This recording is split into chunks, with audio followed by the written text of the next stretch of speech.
scared for reals. Hey, it's Chris O'Neill. Adam Perry. We're here to talk about the 50th anniversary of a supernatural thriller, a horror movie, a melodrama, whatever you want to call it. Don't Look Now. 1973, 50 years ago this month, it got a wide release. It was actually technically released on November 18th, but that was like a film festival world premiere kind of thing, but it definitely made the circuits in December. You've got this happily married couple that have to deal with a loss. That's what the movie focuses on, the sorrow, kind of like a post-traumatic stress disorder of dealing with loss, grief together as a couple, and then the huge plot twist at the end of the movie. So spoiler alert, we're going to be diving deep into Don't Look Now, the different themes, what each shot means and all that, because as straightforward of a plot as it is also ambiguous to a certain degree, because there's a lot of questions that remain unanswered at the end of the movie. So Adam, you just saw Don't Look Now last night, right? I did. It's a lot to absorb. It is. You tend to have a Old Boy and now Don't Look Now, two movies that are, this one isn't as complex or out there as Old Boy, but it sends you into a wow kind of scenario, and you've got to digest it. Yeah, I really like this movie. Trying to wrap my head around it after probably less than 5 hours since I've watched it. It was intriguing. It keeps your attention. It, again, being a parent myself, the opening scene with the little girl drowning and Donald Sutherland not making it in time to save her. That's a hard hit. Becoming a dad 8 years ago really changed my opinion on movies with kids being hurt in any type of movie, let alone horror movies. And I was worried on how you were going to react to that scene, to be honest. Didn't want to reveal it and spoil it for you. But like a serene moment, you know, you got the sun shining, the kids are outside playing. You're like, wow, this is like a different movie than what the poster tells you. And then boom, the glass breaks. All of a sudden, Donald Sutherland's character is kind of alarmed, because whenever you hear glass break, it doesn't matter where you are, how far away it is. It's alarming. It's an alarming sound. Catches your attention. Yep. Yes. That's the key with this movie. The sound, the music, the editing, the performances, they're all top-notch. The direction, of course, by Nicholas Roeg. So, yeah, as a parent, you have a totally different perspective than from just a regular old couple like my wife and I, because you have a son, and I just can't imagine how you would feel. Oh, yeah. If that happened to your son, your son drowns. I don't even want to talk about that, but it's just, what a way to open a movie. It's like, holy cow. Yeah, I mean, it's a tough topic to digest as a parent. I guess to me, like, if it's really going to like affect me, is it, you know, how I'm going to enjoy the movie is how it's executed. Right. Now with this movie, like, you didn't see the girl fall into the water. You didn't see the girl struggling in the water. You didn't see her death. She was just in the water. Whereas like a movie like Dr. Sleep. I haven't seen Doctor of Sleep. It's excellent, but there's one scene in there that I just can't watch it. I watched it once and I can't watch anymore. And not to go down this rabbit hole, but basically the villains in that movie kidnap a kid about my son's age, and they torture him, and they show the whole thing. Oh, they show the torture? They show the whole thing, and I can't. I can't watch that. See, I have a hard time with graphic violence like that, and to me, there's no purpose other than like showing the brutality. It's like there was a purpose to it. I won't spoil it for those who haven't seen it, and if you ever want, you see it. So is it Doctor of Sleep or Doctor Sleep? Doctor Sleep. It's the sequel to The Shining. Okay. That's what I thought you were referring to. Yeah, it's Doctor Sleep. It's the sequel to The Shining. And again, the movie was fantastic. I'm more frightened to see that movie mainly because of how much I love Kubrick's The Shining, but that's a whole different topic. Then you would love this, because the last 45 minutes is all-out tribute to Kubrick. Oh. And done well. Okay. Because I've seen a lot of tributes to Kubrick, and some of them are very flattering. The last 45 minutes, they bring you back to the Jack Nicholson Overlook Hotel, and it's incredible. Okay. I'm not going to pass judgment on the movie since I haven't seen it. So. But either way. But getting back to Don't Look Now. So stuff like that, it's tough for me to watch. Even the original Pet Sematary is tough for me to watch when Gage runs in front of the truck. This was a little bit easier as a parent to watch. Again, you don't see the struggle. You don't see, you definitely, it hits the heartstrings when you see Donald Sutherland trying to revive her, and there was just no hope. She was already gone. Yeah. I mean, again, as a parent, it's that's your biggest fear, man. Not only losing the child, but failing to protect your child. As a couple too. I mean, yes, he's the one that finds her, and it's all from his point of view. This whole film is from Donald Sutherland character's point of view, because he hears the glass break. He spills water onto a photo, which is very key. Yeah. The thing about Don't Look Now is how subtle it is. I mean, you watch it a first time, you see all these things, you're kind of having to take it in. Like you said, you're still digesting it. Yeah. It's a lot to take in for a seemingly simple story. Sure. If you read it on paper, it's a very simple story. It's based on a short story. Daphne du Maurier, I think that's how you say it. I'm not good with French. Rebecca novel was famously adapted by Alfred Hitchcock. Yeah. And this is a short story, and obviously Nicholas Roeg had a lot of opportunities to flesh it out. And just like he did with Walkabout and The Man Who Fell to Earth, Nicholas Roeg is known for not everything is as it seems. Right. That kind of plot scenario. So yes, the plot is very basic, but it just, what's happening is not what it seems, and there's so many layers underneath every single shot and scene. So tell me how you felt after that, because that's a hard thing to get over. Yeah, it's hard to see as a parent. Again, I also put in just perspective that, this is just a movie. Yes. So after that, I was just kind of intrigued. All right, where are we going with this? Right. It gets into the Donald Sutherland's dealing with the trauma and PTSD, even though in 73 that really wasn't a thing.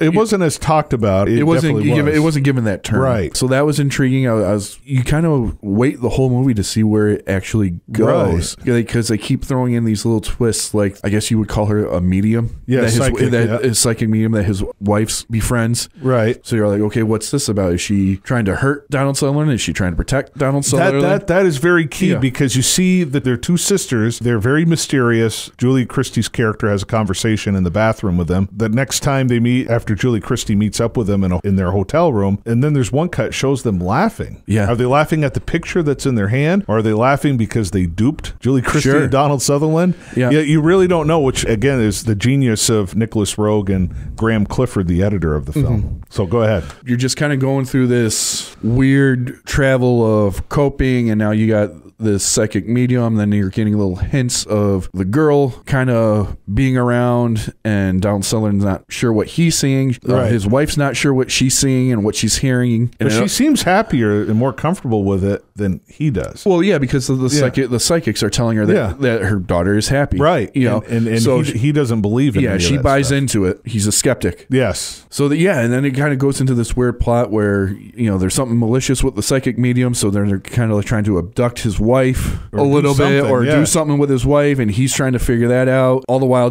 everything's just like really weird around him. Right. And you can't figure it out. And then you can't trust the priest that he's wearing. He's an artist. You think like the bishop is, you feel like everyone is against Donald Sutherland. Donald Sutherland. What else is it? It's like a conspiracy. It's like a conspiracy against him. It's all from his point of view. The detectives looking at him in funny ways throughout the movie. Yep. You've got all these people looking out when he's out there. In case you're not following, Donald Sutherland, Julie Christie's daughter, drowns while their son is riding a bike. So their son is in a boarding school of some kind, so they try to escape from all that. You kind of think he's either an archaeologist or an engineer of some kind, because he's helping dig up these old relics inside of a church. Yeah. Kind of like Father Merrin in The Exorcist, digging up tombs and stuff. But this is an old church that he's helping this bishop rebuild. They're hoping as a couple they get away from that house, get away from the tragedy. It will help deal with their grief. It's great as a couple. There's that infamous sex scene in the movie. It's interesting how it's filmed, because it's kind of filmed with them getting dressed after they have sex as a couple. And it's not just we got to get hot and heavy and have a sex scene. It's like them reconnecting as a couple. Yeah, it's like it's a very intense, intimate moment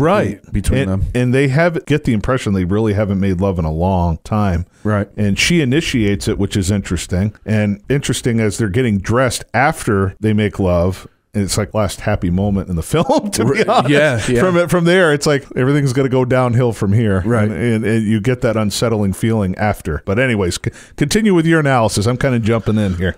No. So, the movie slowly, Donald Sutherland starts to figure out that there's a little something more going on here than just his paranoia. He reaches out to these blind women after sending his wife away to kind of figure out what is going on here, because he thinks his wife's in trouble. Yeah, because his wife has to leave because their son is involved in an accident. So he decides to stay on, which is kind of odd. If you're a father and your son gets injured, you'd want to be there too. But I think he still he didn't want to deal with another tragedy. I think that was what his mind was I thinking. mean, there could be that. I mean, but there's also, priorities. I mean, who knows, what type of pay and what type of agreement he made to do this church restoration or archaeological dig. Unfortunately, real life is sometimes, I mean, obviously, like, your kid gets seriously injured and he's going to be like, you're probably going to go. If it's somewhere where you can get away, I hate kind of putting it that way because it sounds cold, but, if you got obligations going on and for the moment, it's okay for just the one parent to be there. That's what marriage is. That's what marriage couples have to, a decision they got to make. Right. So it was also amazing, like, how honest the movie was, too. Yes. It didn't seem like it was contrived, which is interesting. But I'm interrupting your analysis. You're fine. So, we get to the climax of the movie. They're in Venice, Italy, correct? Yeah, they're in Venice. Venice, it's like almost a character in itself. Yeah. Is the city of Venice. It's amazing how they really like give you a tour of Venice. Yes, the whole movie. Yeah, it's a beautiful setting for the movie. Yes. So we get to the climax. He thinks he's seeing his daughter running around the streets of Venice. He chases her down, and surprise, it's not his daughter. It's this weird dwarf who takes him out with a meat cleaver, and then the movie ends. But the thing is, though, if again, you're still digesting the movie. It's incredible how every single frame, every single shot of the movie, from his daughter's drowning, him picking her up out of the water, to his final moments getting cut in the throat, he kind of predicts it in a way. He sees, he hears everything that involves his death. He perceives his own death, but doesn't realize that it's his own death. And again, the psychic medium in the movie, she literally says he has the gift too. He just doesn't want it. He ignores it. And again, like you said, he's a skeptic, but he actually can see it. He's literally seeing his wife and the two sisters on the funeral barge. Yes. He's calling out to her, and he's like, what's going on here? And then he calls her, and she's still in London. It's like he just doesn't trust his own instincts, that he's foreseeing his own death here. It's incredible how red being blood, obviously the blood he gets cut with, the dwarf, red jacket that his daughter's wearing. Yeah, and then water. Yep. He rescues his... And again, in Venice is Italy, surrounded by it's all water. It literally is. You get by boat. Right. So I mean, so the water is a huge character in the movie. Right. And it's incredible how Venice is like a character in itself. And you watch it a second time, you pick up little clues, like they're like, oh, there's a serial killer on the loose. But it's interesting how it's targeting women, but this dwarf somehow targeted him, which is... Right. That's another thing. It's ambiguous. Is she the one that killed all of the women, or is maybe she targets men? None of that is answered. It's left open. It's left open for interpretation. That's why I say this movie is very ambiguous, because there's a lot of unanswered questions. And I love how these Italian actors, the guy who plays the bishop, the guy who plays the detective, they don't speak the greatest English. And it's interesting how they spoke very straightforward English in certain takes, but he took the takes where they accented different words. Right. To make it more unsettling. Yeah. It's interesting how the editing is all to kind of make it seem more unsettling than anything. Very fascinating film, and it's one that you have to watch over and over again. This is definitely one I'm going to watch over again. I really enjoyed it. A huge fan of the Sutherlands, both Donald and Kiefer. So... not fully realizing that Donald Sutherland was in this movie. It was a pleasant surprise to see him when I uploaded it and watched it. So, this is something I'm definitely going to rewatch again and enjoy.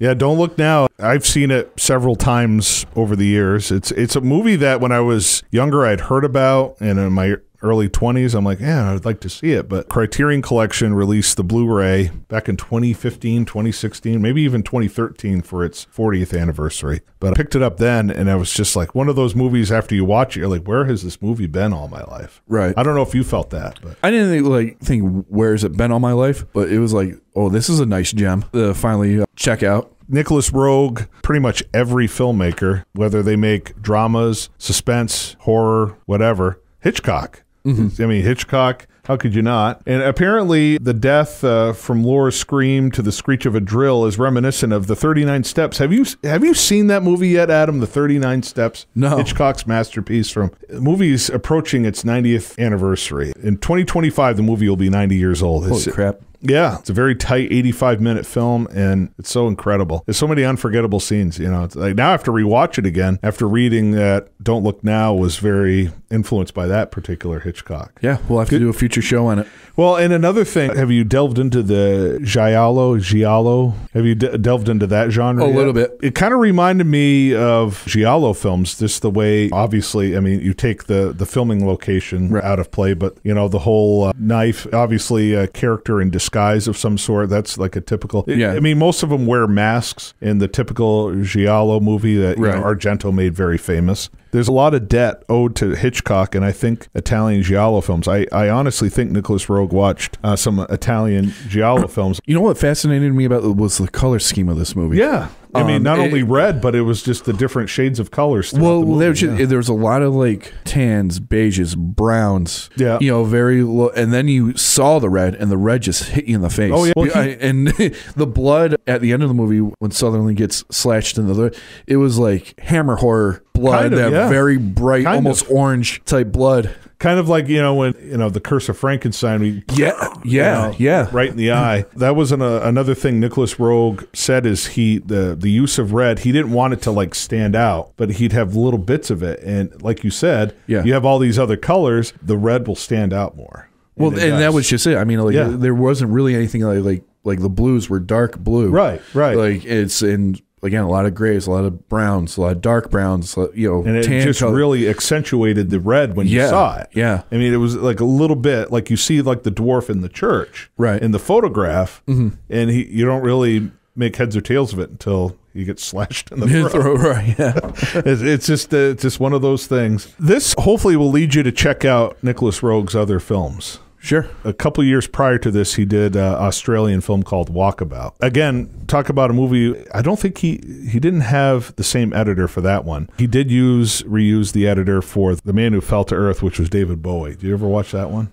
I heard of it. I mean, I know Bowie's in it, but Graham Clifford, he actually worked with Julie Christie. Oddly enough, he was editing McCabe and Mrs. Miller. I don't know if you saw that. Warren Beatty Western back in 1971. Robert Altman directed it. I've heard. Very, very, talk about a depressing movie. Beautifully shot film. Well, I mean, Graham Clifford edited that movie. He actually edited a lot of Robert Altman movies, but I believe Julie Christie and Warren Beatty were dating at the time, but her and Graham Clifford struck up a friendship, and she mentioned, you know, I'm working with Nicholas Roeg with Don't Look Now. You should come work with him on that. And he's like, oh, okay. And it literally, you know, you talk about like prepping for a job, you know, you dress up nice, you go to an interview. His interview was basically going to a pub and getting trashed.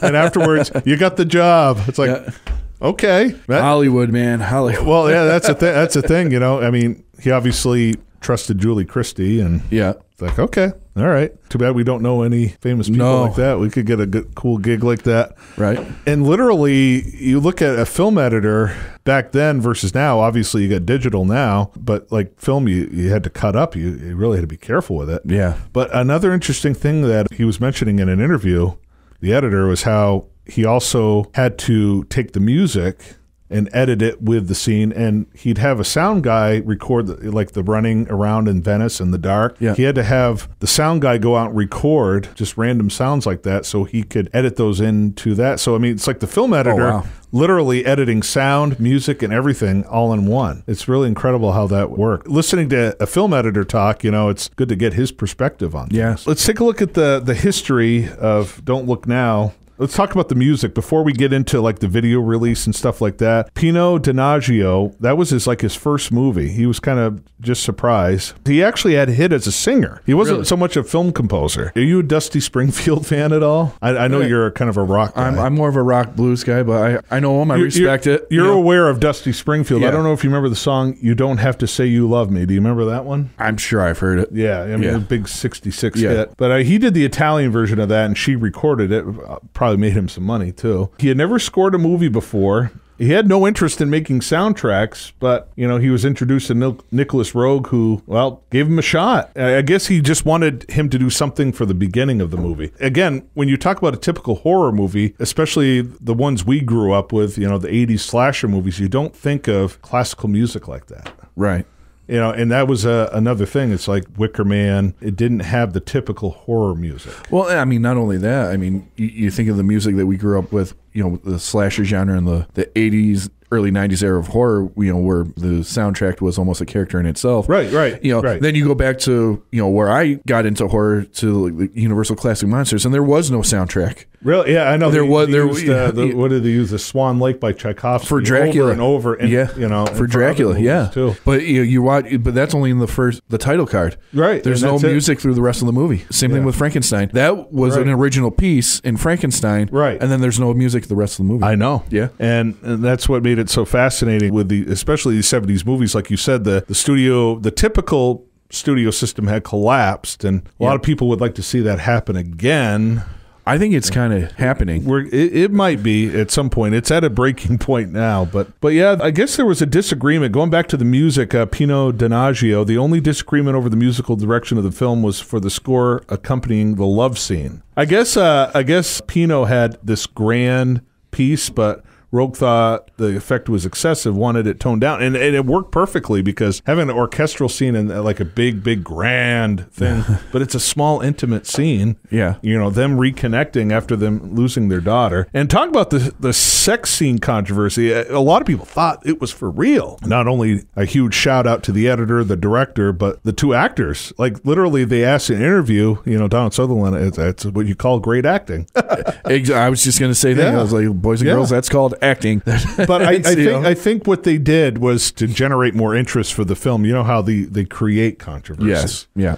So there was a tabloid, you know, a British tabloid, one of the frankest love scenes ever to be filmed, likely to plunge lovely Julie Christie into the biggest censorship row since Last Tango in Paris, which was released a year earlier. You want to talk about a controversial movie? Have you seen that one? No. Adam? No. Again, it's probably not your cup of tea, right? But it's well, that's why I like doing this show, Chris. I'm seeing these movies and then you know, being corrupted just all over again. But yeah, it was like they called it the most unusual love scene at the time, but still I've never really seen another love scene like it. Yeah, it was, because you see it, usually it's lusting. Like Julie Christie was even talking about it. You know, you see these two people just can't wait to hop into bed and lust after each other, but this is different because they're reconnecting. And that's an important thing in the movie. Trying to just find yourself as a couple after a horrible tragedy like that. Because again, my wife and I don't have any children per se, but it's just, we can't wrap our minds around it. And you as a father, it's like, you have a hard time with that too. Sure. And disconnecting with your partner, you know, for whatever reason is a very real thing. And reconnecting with your partner is a very real thing. And, kudos to them for really, you know, taking a scene that could been awkward and really, you know, uneasy, uncomfortable, and being the caliber of actors they were, they really turned it into something that looked real. It looked meaningful. It looked, I hate to say it, like a real couple. Remember how we mentioned Michael Dealey was the guy who was responsible for cutting the Wicker Man? Yeah.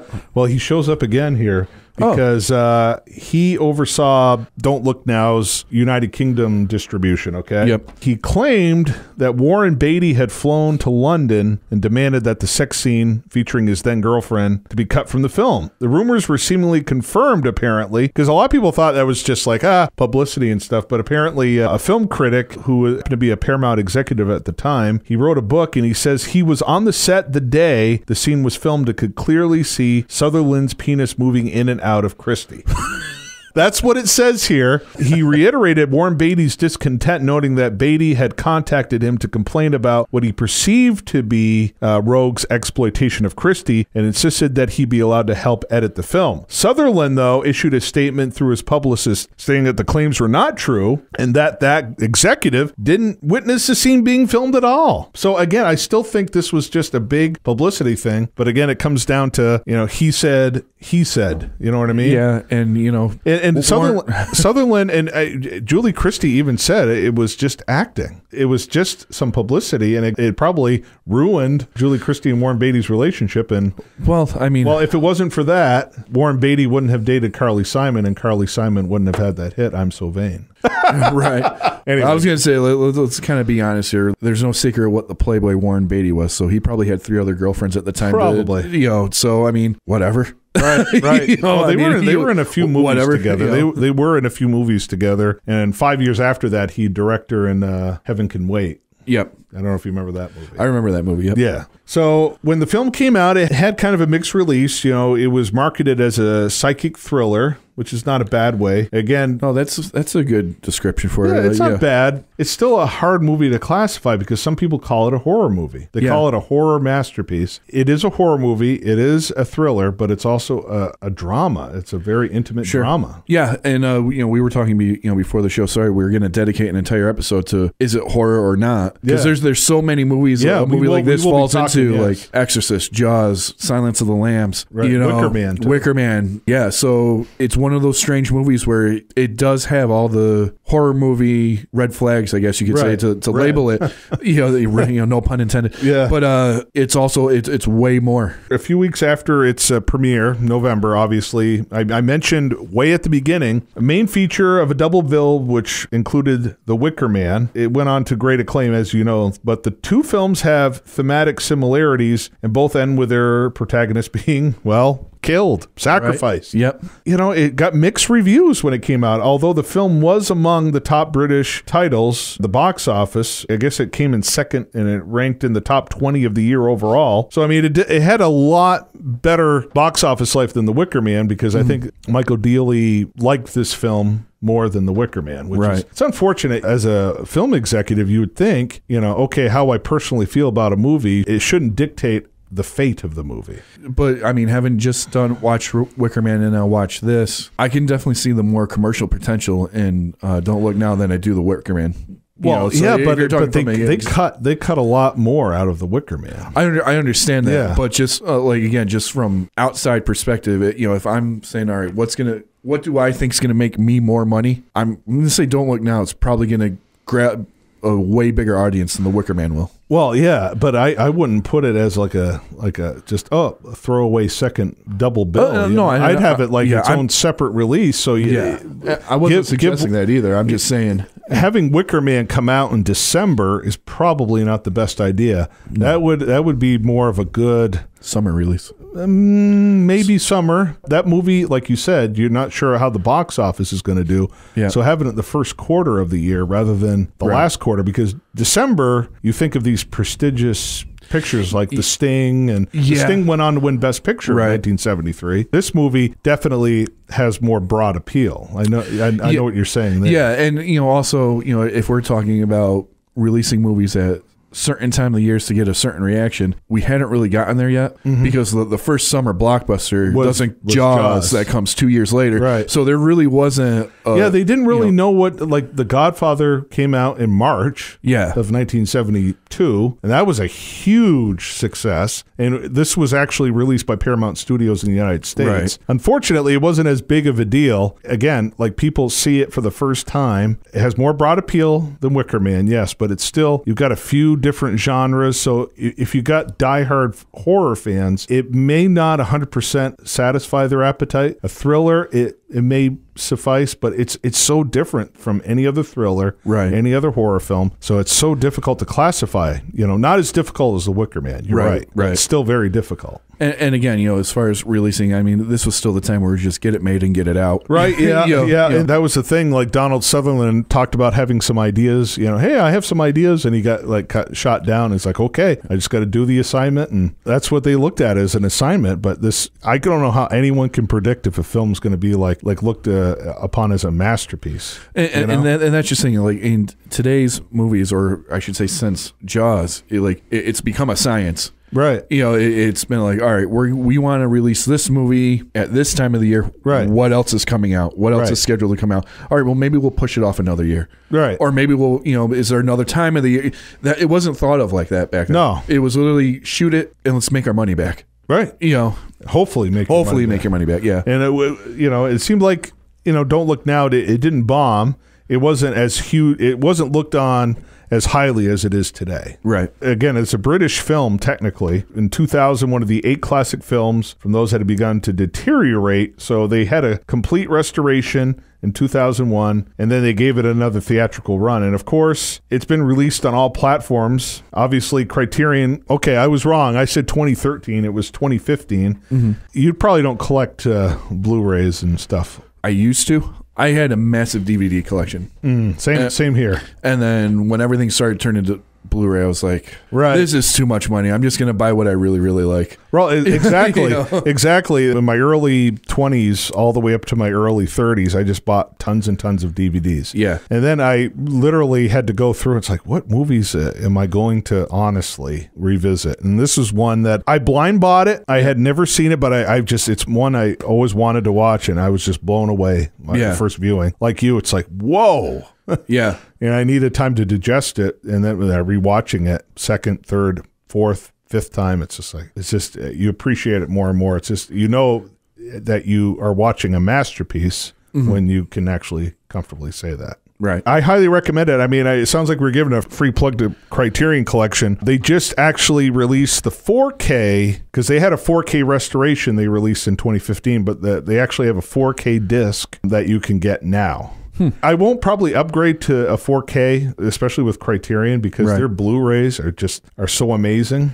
And a lot of different YouTubers and critics who review and analyze the quality of 4K versus Blu-ray over and over again. Well, you know, the Blu-ray, you don't really see much difference from a Blu-ray to 4K when it comes to the Criterion Collection. Right. Other, you know. Yeah, well, can I ask you then? Yeah. Let's go down this Blu-ray. Oh, okay. So we're Blu-ray red hole for a second. Like, what is like the big difference? I'll be honest. I don't own any 4K. I don't have any 4K players either. You know, but I do have Blu-ray, and honestly, like, especially when we're talking about these older movies, they weren't meant to be in such high definition.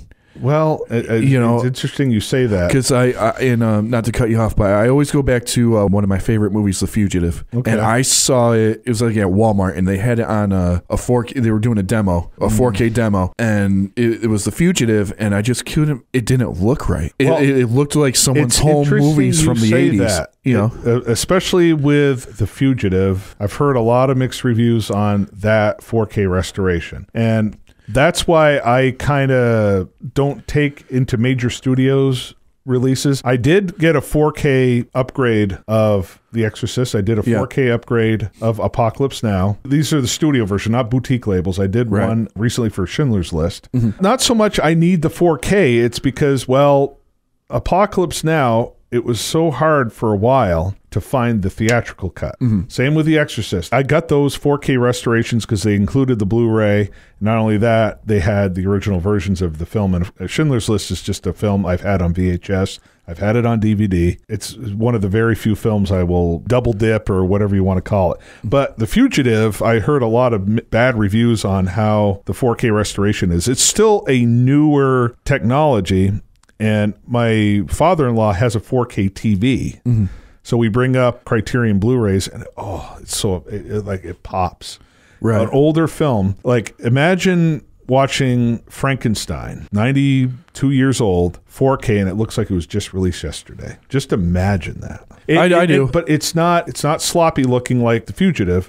It just looks like it's pristine, it's beautiful, and wow. Right. Wow. You know what I mean? Second Sight we're going to talk more about Texas Chainsaw Massacre, I believe in March or April. It was released in 1974, but we'll do a deep dive into the Texas Chainsaw Massacre then. But Second Sight, there was also another studio that released a 4K of Texas Chainsaw Massacre United States. It had a more grainy feel to it versus the more pristine Second Sight, and it was basically whatever you prefer, but it looks cleaner. 4K looks a lot cleaner if it's done right. Right. And a lot of the major studios, Planes, Trains, and Automobiles got a lot of flack because it just looked terrible. Everyone said it looked terrible. Again, I don't have a 4K player. I can't properly review a 4K video, but I go by what I hear, and it's not like just critics saying it. It's regular people. Yeah. I look at what regular people say, and if the regular people say it stinks, it probably stinks. Right. And I've heard a lot of mixed things about The Fugitive. But Criterion, it's interesting. Some of these 4K restorations, the directors do themselves. There's a Hong Kong filmmaker, Wong Kar-wai, who took and re-edited and recolored his movies. Peter Jackson did the same thing with the Lord of the Rings trilogy. Obviously, Lucas has done it. Coppola has done it. Well, I mean, just like Star Wars. Like I take the original version of Star Wars over any of the newer. And they have yet, as far as I know, and if you're listening on whatever platform we're on, please correct me if I'm wrong, they have not released the first original 3 Star Wars films, the original theatrical versions, on Blu-ray.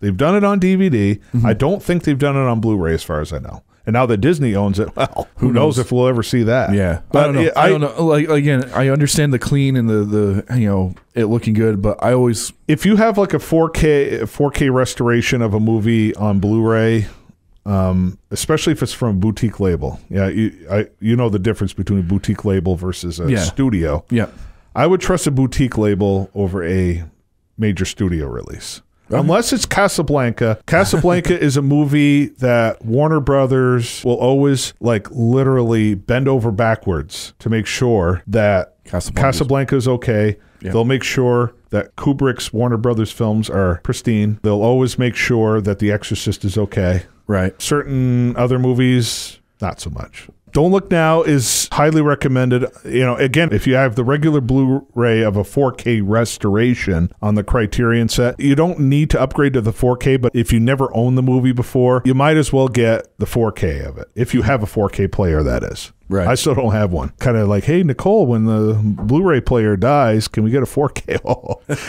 Yeah, you know the look. Yeah. But Don't Look Now, it is a masterpiece. It's one of my essential films. I have a 250 top films of all time. Don't Look Now would definitely rank on that list. Yeah, if I put it in my scale of how I rate movies and how I look at movies, this is easily a 3.9. This is something I'm going to revisit again and enjoy again, and it might break the force, the more times I watch it. Well, that's the thing. Like, you haven't really had time to digest it. Like Old Boy, I feel really bad that we had to record the day after you saw Old Boy, right? Because you looked upon it more favorably. You were talking a couple of weeks ago. It's like, wow, what? Yeah. After like a week or two of thinking about it, Old Boy's not a film like you can watch multiple times, like in a week. You got to give it time. Don't Look Down is another one, right? You got to give it time to sink in. I love how simple the plot is. It's a very simple plot. Couple dealing with grief, moves to Venice to try to reconnect and find their way in the world, and then something happens. I mean, that's basically the plot of the movie. But man, there's so much going on. So much going on.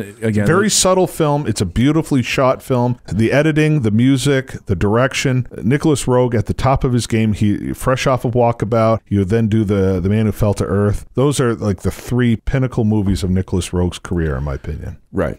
And, when I look at movies, it's 2 things you really need to nail to have a great movie. You need to have a good story, and then you have to have great execution. And so many times there's a good story and the execution sucks, or vice versa. It's a beautifully shot movie. It's fun to watch, but the story it was garbage. Yeah. So yeah, this is one of those movies that they knocked it out of the park, big time. On both major requirements for what's a good movie.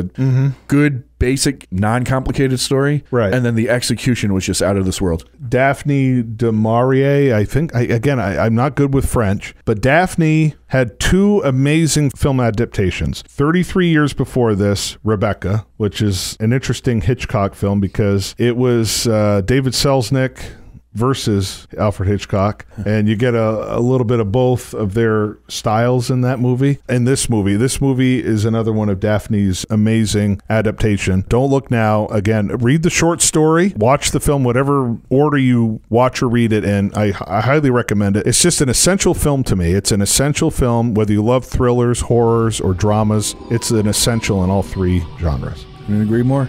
We'll see you next time on Scared for Reals.